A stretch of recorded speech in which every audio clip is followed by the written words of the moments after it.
그래서 제가 이렇게 두 가지를 따로 해도요. 두 가지를 따로 해도 이제 우리 저기 봉사하는 형제님이 그 뭐죠? 그 이제 맞춘답니다. 이 파일을 가지고 가서요. 저기 찍히는 거랑 저랑 딱 맞춰갖고 이제 시작하는 겁니다. 편집하는 거죠. 자, 이제 다 됐습니다. 자, 시작할까요? 성부와 성자와 성령의 이름으로.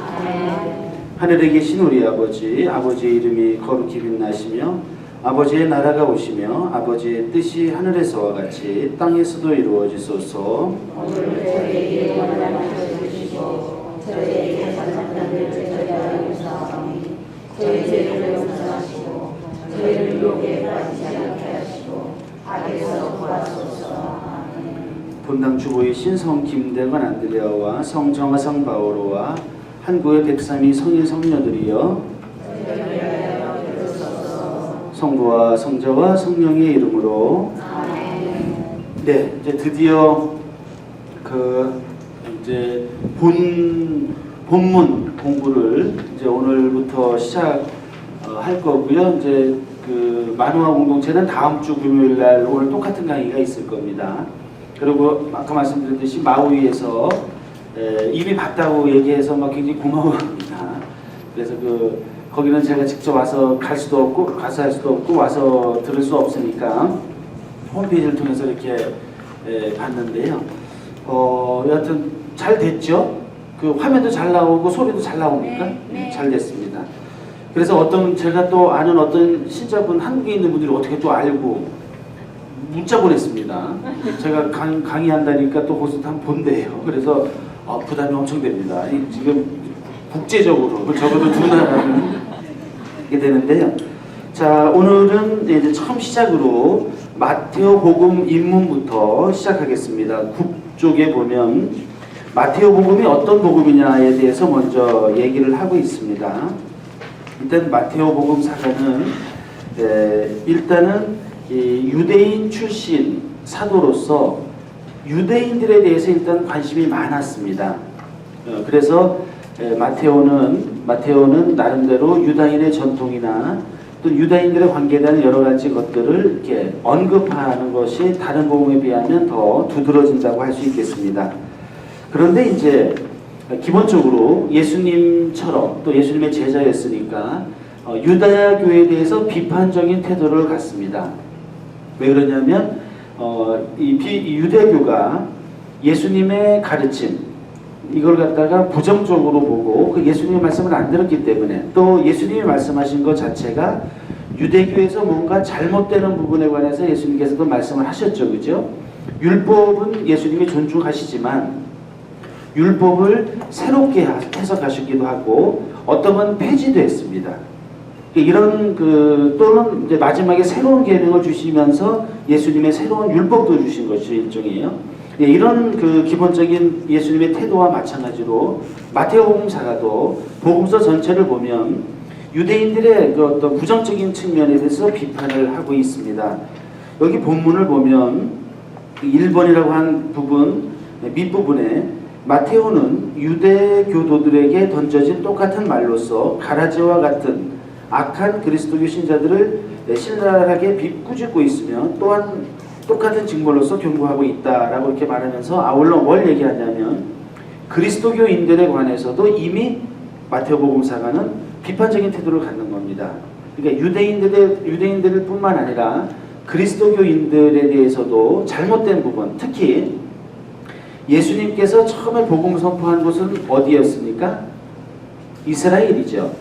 유대교의 전통 안에 있는 것입니다. 그렇기 때문에 아직도 그리스도교인이지만 유대교의 틀을 벗어나지 못하고 있는 경우가 있었던 겁니다. 그런 부분에 대해서도 얘기하고 여기도 나와 있듯이 유대인들에 대해서 예수님이 비판했지만 그 비판은 동시에 그리스도교인들에게도 유효한 것이다. 그러니까 너희들도 똑같이 그런 잘못을 할 수 있고 또 이미 마테오복음사가가 이 글을 쓴 거는 70년에서 80년경입니다. 그러니까 예수님이 돌아가신 지 꽤 지난 다음이에요. 그러니까 이미 예수님께서 선포하셨던 그 복음을 제대로 못 사는 경우도 있었다는 겁니다.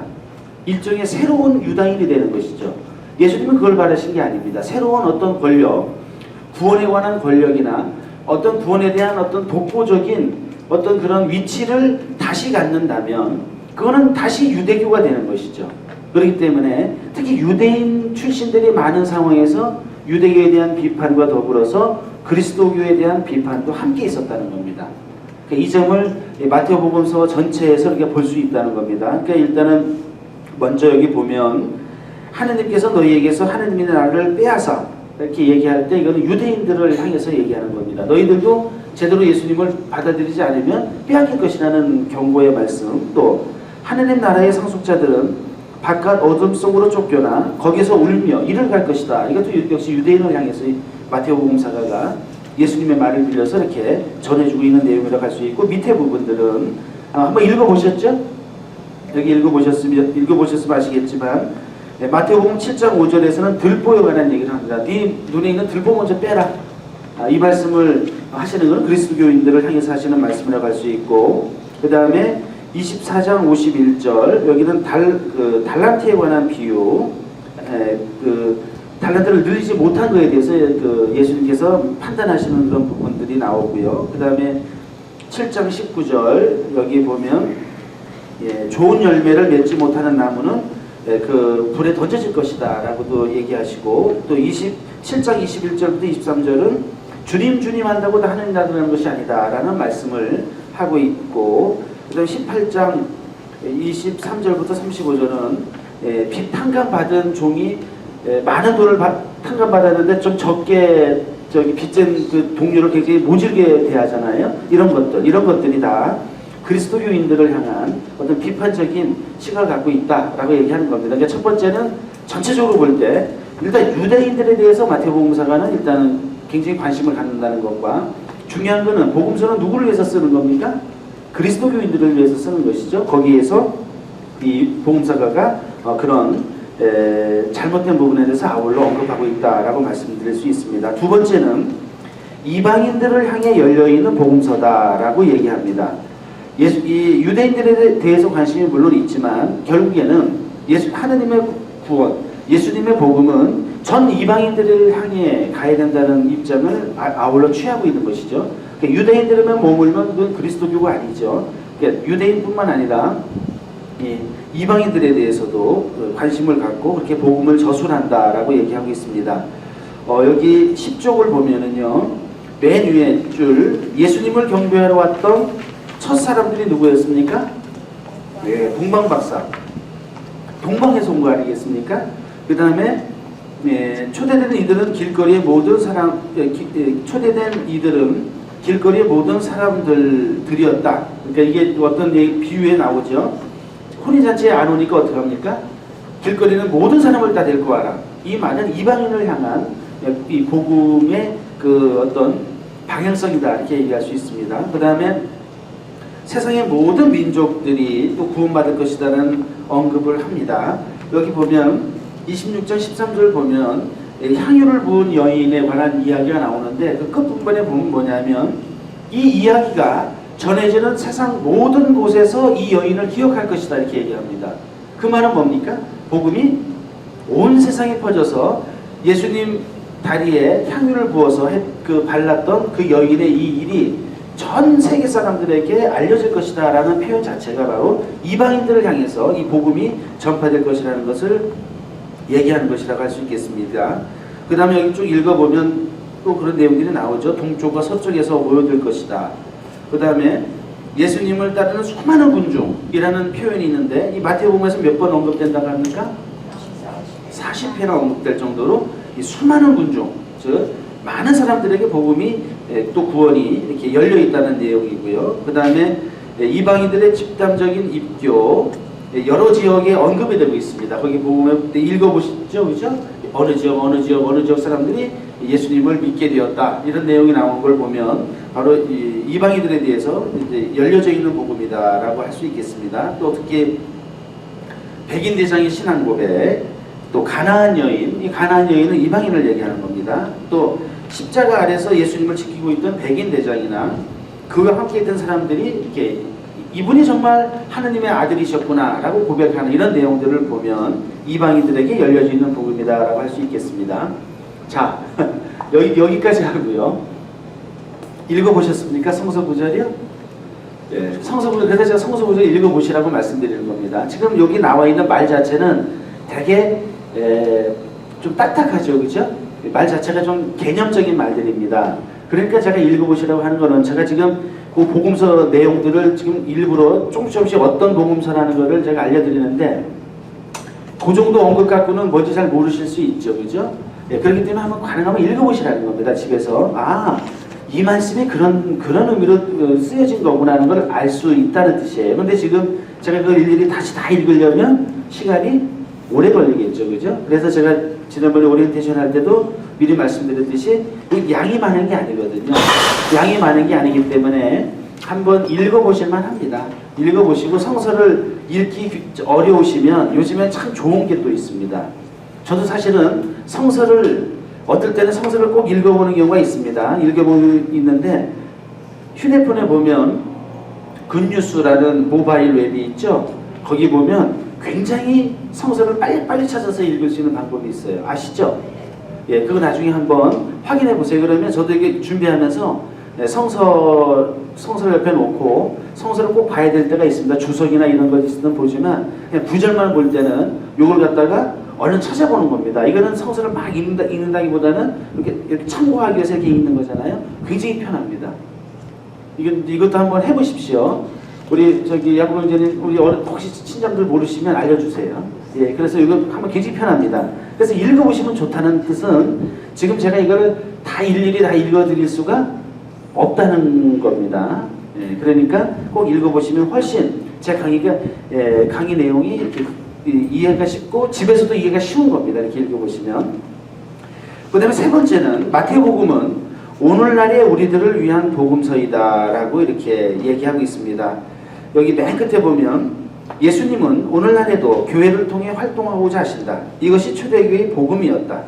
예수님은 그분을 따르는 그리스도인들을 통해서 세상을 변모시키고 치유하고자 하신다라고 되어 있죠, 그죠? 이 말은 뭐냐면 마태복음서가 단순히 그 시대 사람들에만 그 의미가 있는 것이 아니라 지금 이 시대도 마찬가지라는 겁니다. 이제 그 얘기를 하는 겁니다. 지금도 역시 예수님의 복음, 그 중에 마테오 복음은 세상을 향해서 지속적으로 예수님의 가르침을 계속 얘기하고 있고 또 그 얘기를 바로 우리 신자들이 예수님을 대신해서 해야 된다는 얘기입니다. 그래서 마태복음서는 오늘날의 우리들을 위한 복음서이기도 하다라는 겁니다. 그 당시 사람만 위한 것이 아니고요. 네 번째는 독자 및 저술식이 이렇게 되어 있습니다. 자, 누가 이걸 주로 읽었을 것인가? 좀 특이하죠? 지금은 독자가 따로 있는 게 아닙니다. 근데 그 당시만 해도 이 복음서가 많이 보급도 안 됐고 교통도 발전이 안 됐기 때문에 여튼 그 당시에는 그것을 읽는 사람들이 있었습니다. 그렇겠죠, 그죠? 책이 양도 많지 않고 빨리 전달도 안 되고 그러니까 마태복음사가는 자신이 속해 있던 어떤 공동체 안에서 그 공동체 사람들을 위해서 복음서를 썼던 겁니다. 원래 목적이 그랬던 겁니다. 그러니까 마태복음서가 여기 보면 독자가 누구였다고 되어 있습니까? 팔레스티나와 시리아 지방의 사람들이라겠죠, 그죠? 예, 이 말은 뭐냐면 그 당시에 그쪽에서 마태복음서가 복음 선포를 했고 공동체를 형성했다는 겁니다. 그리고 그 사람들을 대상으로 일단 썼다는 겁니다. 근데 이걸 왜 여기서 얘기하냐면 복음서는요 어디서 누구를 위해서 쓰여졌냐가 굉장히 중요합니다. 그것 때문에 달라지는 것들이 있어요. 그래서 특별히 어떤 지향, 누가 이 주된 독자인가를 생각하면서 쓸 수밖에 없었던 겁니다. 그러면 제가 예를 들어서 우리 미국에서 하와이에서 복음서를 쓴다면 어떤 이쪽의 문화와 여기에 연결되는 이야기를 갖고 써야지 엉뚱한 이야기를 갖고 쓰면 이해를 못할 거 아니겠습니까? 근데 이것이 성서 연구할 때 중요하다는 겁니다. 그래서 성서 연구할 때 누가 주로 읽었느냐, 그럼 다른 말은 어디에 있는 사람들이 읽었느냐, 또는 누구를 대상으로 썼느냐가 굉장히 의미가 있다는 겁니다. 그러니까 서론이니까 일단 이렇게 얘기해 두면서 뒤에 가면 이런 연구나 이런 공부가 이런 이해가 왜 필요하냐가 이제 나오게 됩니다. 그래서 마태복음서가는 이런 내용을 강조했고 다른 복음하고 달리 이 점을 강조해서 썼구나라는 것을 알아듣게 되는 겁니다. 거꾸로 어느 지역에서 썼으니까 마태복음서가는 그렇게 썼을 거다. 이렇게 추정도 되는 겁니다. 이것이 성서를 이해하는 데서 중요하기 때문에 여기 넣어놓은 겁니다. 그 다음에 저술 시기도 중요합니다. 저술 시기는 몇 년이라고 되어 있습니까? 70년에서 80년이라고 했죠. 이거보다 앞선 마르코 복음에는 50년에서 60년으로 추정합니다. 정확하지가 않아요. 추정하는 거죠. 70년에서 80년이면 70년부터 89년이면 거의 20년이지 않습니까? 근데 그럴 수밖에 없는 겁니다. 이렇게 정확한 시간이나 이런 걸 알 수가 없는데 복음서의 여러 가지 내용들이나 이런 걸 면밀히 보면 아 이거는 언제쯤 써 있을 거라고 고고학적으로 이렇게 알아낼 수가 있습니다. 그것 때문에 70년에서 80년경에 쓰여졌을 것이다. 적어도 마르코 복음보다는 늦게 쓰여졌고 그 다음에 루카 복음하고는 같은 시기에 쓰여졌을 것이다. 그리고 요한복음은 100년으로 잡습니다. 요한복음은 100년경에 쓰여졌을 것이다 라고 성서학의 연구를 통해서 추정하는 겁니다. 그런데 이 연대도 물론 중요합니다. 연대를 보면 그 연대에 맞는 내용들이 나옵니다. 100년에 썼던 거하고 70년, 80년에 썼던 거하고 50, 60년에 썼던 건 좀 차이가 있겠죠. 네, 그런 것 때문에 그런 기본적인 이해가 필요한 겁니다. 다섯 번째는 저자는 누구냐? 마테오라고 되어 있는데 일단 마테오 사도를 얘기합니다. 그래서 여기 마테오는 고등교육을 받은 유다계 그리스도인이었음을 그리스도인이었을 것으로 추정된다. 이렇게 추정할 수밖에 없습니다. 그래서 그 사람이 누구냐? 세리라는 직업을 갖고 있었던 레위라는 원래 이름이 레위였는데 예수님한테 제자로 분리를 받으면서 마테오로 다른 이름 하나를 더 받았을 것이다. 마테오는 무슨 뜻이라고 돼 있습니까? 마테오는 말의 의미는요. 하느님의 선물. 예를 들어서 이런 비슷한 경우가 누구냐면 베드로 사도입니다. 베드로의 원래 이름은 뭡니까? 시몬이죠. 시몬. 근데 베드로라고 하죠. 베드로는 계파, 즉 반석이라는 뜻입니다. 그래서 예수님한테 나는 너를 앞으로는 시몬이라고 부르지 않고 베드로라 하겠다. 네가 온 교회의 주춧돌이다. 반석이다. 이렇게 말씀하시지 않았습니까? 그것처럼 이 마테오도 원래 이름은 레위였을 텐데 예수님한테 마테오라는 이름을 받았을 것이다. 즉 하느님의 선물이라는 그런 이름으로 예수님한테 이름을 받았을 것이다. 바로 그 세리 마테오, 레위 마테오가 이 복음서의 저자일 거다라고 추정하고 여기는 좀 전문적이진 않기 때문에 덜 얘기했는데요. 좀 더 성서학에서 좀 더 깊이 들어가 뭐라고 하냐면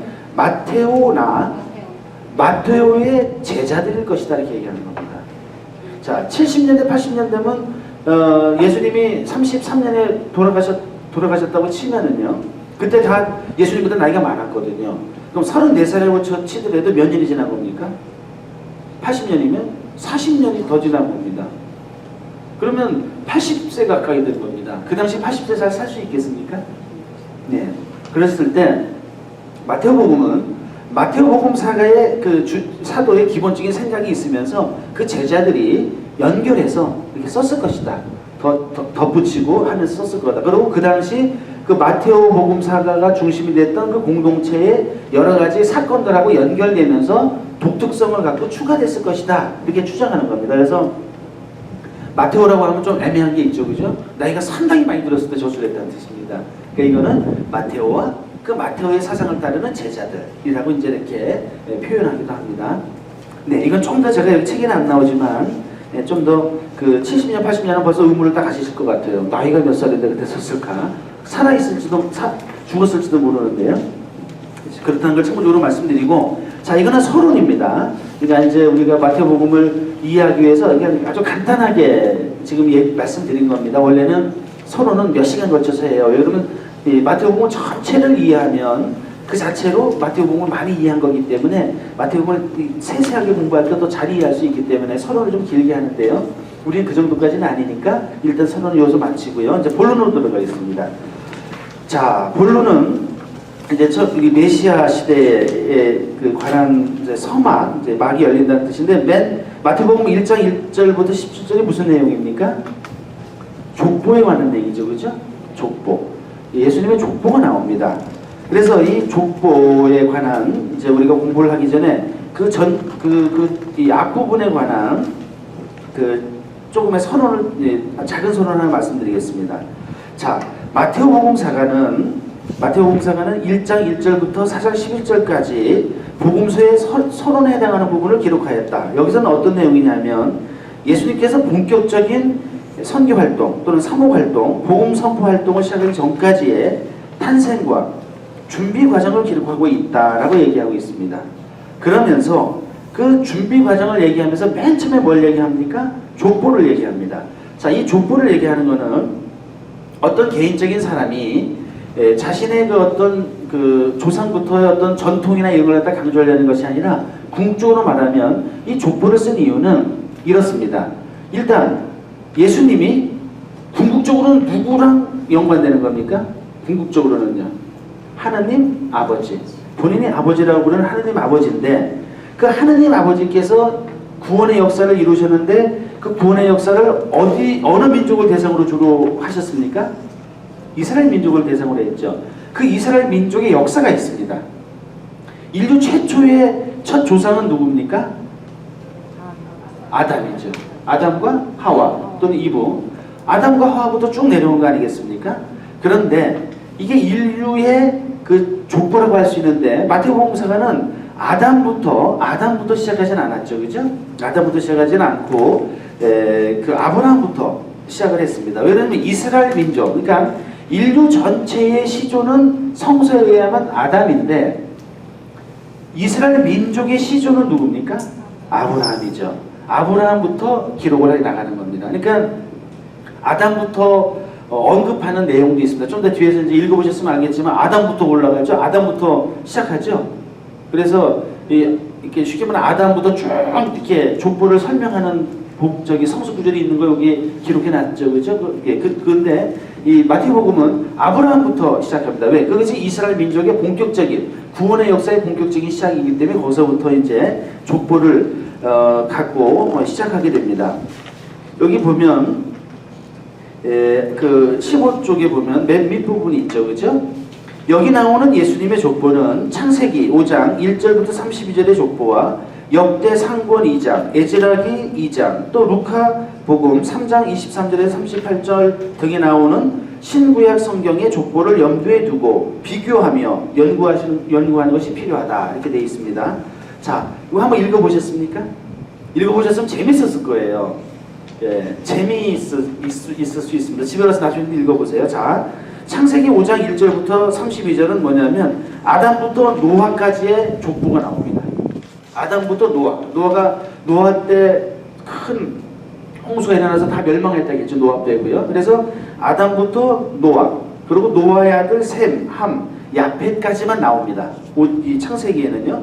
역대기 상권은 야곱의 아들 12명부터 역사가 이렇게 기록이 되어 있습니다. 에스라 2장은 바빌론 유배 후의 족보만 나옵니다. 바빌론 유배 후. 그러니까 바빌론 유배가 있은 다음에 바빌론으로 갔다가 다시 돌아와서 이스라엘 민족이 다시 이스라엘 땅에서 살게 됐는데 그때부터의 족보만 기록해 놨습니다. 에스라기 2장은요. 그 다음에 루카복음 3장 23절 38절은 족보를 거꾸로 합니다. 예수님부터 해갖고 예수님은 요셉의 아들이고 쭉 나가다가 아담은 누구의 아들입니까? 하나님의 아들. 그래서 이건 거꾸로 갑니다. 그러니까 윗사람부터 쭉 내려오는 것이 아니라 밑에 사람부터 쭉 하면서 맨 끝으로 올라가요. 그러면서 표현을 예수님은 요셉의 아들 이렇게 쭉 표현하다가 아담은 하나님의 아들 이렇게 표현합니다. 이러한 족보를 갖고 마태복음서가가 이 1장 1절부터 17절을 기록한 건데 이스라엘 전체 역사, 즉 인류의 전체 역사, 아담부터 하는 것도 아니고 나름대로 이 마태복음서가가 아브라함부터 시작해갖고 14대 이렇게 나름대로 자기가 정리를 하게 된다는 뜻입니다. 그래서 족보는 여기 보면 이렇게 여러 군데에서 족보에 관한 성서의 족보에 관한 이야기가 나옵니다. 이게 족보 나중에 한번 읽어보세요. 읽어보시면 저도 그 전에 읽었었는데요. 잘 아시겠지만 저보고 성서에 있는 요만한 부분 질문하면 저 답 못합니다. 제가 다 알지 못합니다. 그러니까 어떤 건 대답할 수 있겠지만 어떤 건 못하거든요. 저도 이번에 다시 읽었습니다. 제가 전에 있을 때 이걸 강의를 했었는데요. 이번에 새로 읽으니까 또 처음 읽는 것 같습니다. 본 느낌이요. 그러니까 성서나 자주 읽으시고 또 이렇게 어떤 부분은 재미있습니다. 요 부분만 딱 골라서 읽으면 아, 성서에 나오는 족보가 이거구나. 참 족보도 많고 이런 이야기가 있었네. 이런 생각도 할 수 있습니다.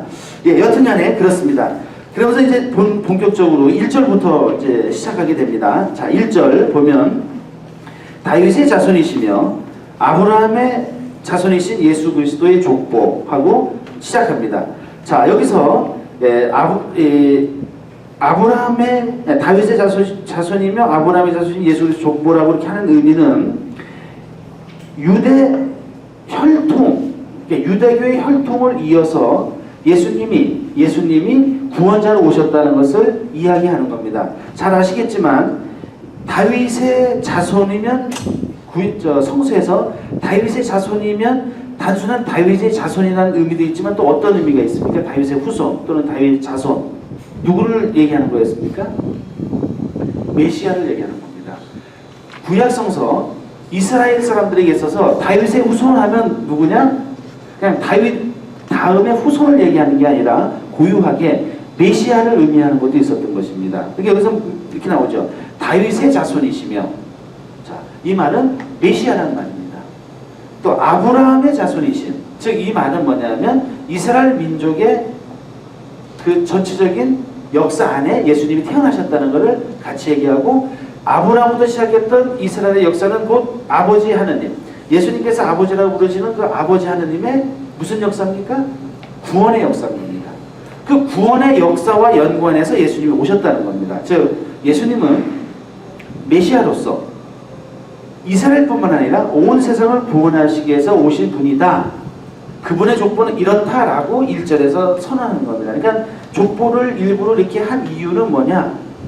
이게 쫙 쓴 이유는 이 전체적인 내용에서도 자세하게 알 수 있는 게 있지만 전체적인 내용이 얘기하는 건 뭐냐면 예수님은 메시아로서 다윗의 후손으로서 이스라엘 역사 안에서 고대했던 또 이스라엘의 역사를 쭉 이렇게 거치면서 최종적으로 그 구원을 완성하실 분이다 라는 말을 1절에서 먼저 선언하고 시작한다는 겁니다. 여기 보면 이렇게 나와 있죠. 여기 다윗의 자손이라고 부르는 것은 예수님과 그리스도라는 의미이다. 유다인들은 이스라엘의 이대 임금이었던 다윗왕의 후손 중에서 메시아가 탄생할 것이라고 믿고 있었다. 이렇게 되어 있죠. 그죠? 그래서 이 족보는 하나의 집안의 역사를 뛰어넘어 하느님의 역사요, 인류 구원의 역사인 구세사인 것이다. 이렇게 얘기하고 있습니다. 좀 더 내려가서 보면 단순히 예수님의 혈통과 가문을 이해하기 위한 것이 아니라 예수님은 아브라함의 후손이고 다윗의 자손이신 메시아라는 사실을 강조하기 위한 것이다 라고 이렇게 설명하고 있습니다. 어렵죠? 제가 미리 예고했듯이 좀 어렵죠? 예. 이게 용어 자체가 개념적이고 굉장히 이게 어떤 내용이 집약되어 있습니다. 근데 제가 자꾸 이 본문을 자꾸 읽지 않고 이 본문을 읽었을 거라고 가정하고 제가 말씀을 드린 겁니다. 그러니까 요약하면 아까 자꾸 말씀드렸듯이 다윗의 자손이라는 의미는 메시아라는 것이고 아브라함의 자손은 구원의 역사, 이스라엘 구원의 역사, 하느님 아버지의 구원 역사인데 이걸 다 합쳐서 완성하러 온 분이라는 것을 강조하기 위해서 이 마태복음사가는 1절에 그 족보를 싣고 있다. 이 말씀을 드리는 겁니다. 아이고, 어떻게 하면 쉽게 설명을 드리죠. 저도 앞으로 고민하겠습니다. 자, 그래서 제가 예습 했죠. 제가 예습한 건 저는 우리 신자분들을 이거 하기 위해서요. 저는 2시간 준비했습니다.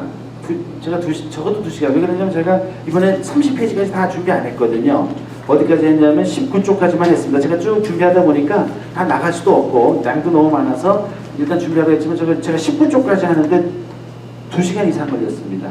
그래서 화요일날 월요일날 쉬는 날이니까 쉬고 화요일 아침 이제 일어나서 아침 먹고 좀 있다가 이제 오늘 공부를 미리 다 해놨습니다. 이 벼락치기 하면 늘 불안하잖아요. 그래서 화요일날 미리 다 준비했거든요. 근데 저도 2시간은 걸렸습니다. 예, 그러니까 우리 신자분들께서도 그냥 최선을 다하세요. 최선을 다하시고 제가 최대한 쉽게 설명하려고 노력을 할 겁니다. 근데 그만큼 노력은 좀 하실 필요 있다는 뜻입니다. 그만큼 안 하시면 여기 와서 힘드시다는 거죠. 여기 와서 이해하시려면 제가 간단하게 설명하고 넘어가야 되니까 그 점을 다시 한번 생각하시고 너무 크게 걱정하지 마세요. 네. 제가 최대한 잘 설명드리겠습니다. 그래 이제 그렇다는 것과요. 그다음에 그래서 여기 읽어보시고 좀만 더 읽어드릴게요. 그래서 하나님께서는 아브라함과 다윗의 역사를 인도하셨고 그들에게 특별한 약속을 주셨는데 이제 예수님 안에서 그 약속이 성취되었음을 강조하고 있는 것이다 라는 것이 이 족보 맨 1절의 의미라는 겁니다. 자, 여기 보면 그냥 이제 좀 쉬면서 넘어가죠. 이건 그래도 지금 얘기하는 거 보면 쉬운 겁니다. 예수라는 말이 어떤 뜻이라고 되어 있죠? 하느님이 살리신다, 하느님은 구원자시다, 하느님은 구원이시다 라는 뜻이라고 되어 있죠. 이는 히브리어로 예수와 또는 요수와 여호수아라고 이렇게 표현되는 겁니다. 그러니까 사실 예수님의 이름은요, 철수, 남자 이름 중에 또 흔하게 또 뭐 있습니까? 철수라는 이름하고 비슷한 겁니다. 네, 많습니다. 지금 가면은요. 헤수스라는 말 들으셨죠? 헤수스가 스페인 말 아니면 포르투갈 말인데요. 그 J를 H 발음해서 그런 겁니다. J-E-S-U-S, 영어의 J-E-U-S-US는 라틴어식으로 스페인어로 발음하면 어떻게 보면 예수스거든요. 라틴 말이 그렇게 됩니다. 그거를 이 스페인이나 포르투갈 계통으로 가면 헤수스라는 말 들어보셨죠? 그러니까 지금도 헤수스라는 본명을 가진 사람들이 있어요. 이름을 가져요. 그 정도로 흔한 이름이었습니다. 일단 예수라는 이름은요. 근데 여튼간에 예수는 그런 뜻이고, 또 예수라는 말을 그리스어로 쓰면 여기 나와 있습니다. 예수. 여기 보면 혹시 아는 글자 하나 있죠? 수학에서 쓰는 글자 하나 있지 않습니까? 그 유명한 시그마. 예, 시그마라고 합니다. 그러니까 그리스어에서 이 S에 해당하는 그 글자를 어떻게 읽냐? 시그마 이렇게 읽습니다. 그대로. 근데 여기 예수스라고 돼 있죠. 여기 보면 H자처럼 돼 있죠. 요거는 대문자라서 H자처럼 보이지만 굳이 말한다면 영어로 이랑 비슷하다고 생각하시면 돼요. 그러면 예수스 이렇게 발음이 되는 겁니다. 시그마는 S니까요. 이 Y는 U, 영어로 U하고 비슷한 겁니다. 그러니까 OU. 그렇죠? 제가 이거 지금 저 카메라 한다부터 고민하고 있는 게요. 칠판에 쓰면서 해야 되는데 이 칠판을 어떻게 이용해야 고민하고 있습니다. 저걸로 하면서요. 자, 여기 보면 예수스라고 돼 있어요. 이게 참 그래. 이건 참고적으로 그건 거기다 치고요. 그다음에 여기 뒤에가 중요합니다. 자, 이 예수스를 짧게 해서 이걸 영어로 그러면 IHS처럼 보이죠? IHS요. 근데 이게 H가 아니라는 겁니다. 그래서 우리 그걸 갖다 라틴 말로 할 때는 JHS 이렇게 씁니다. 그럴 때 우리 신자분들께서 이번에 알아두세요. H는 H자, 영어로 보면 H자지만 이건 H가 아니라는 겁니다. 그리스 말 대문자, 영어 대문자, 영어 EFG 할 때 E에 해당하는 그 스펠링인 겁니다. 그러니까 JHS라고 말하면 이거는 잘 모르는 겁니다. 그러니까 잘 모르는 거고, 이거는 그리스 말 예수스의 앞에 세 글자를 갖다 하는 겁니다. 이거 어디서 많이 보셨죠? 예.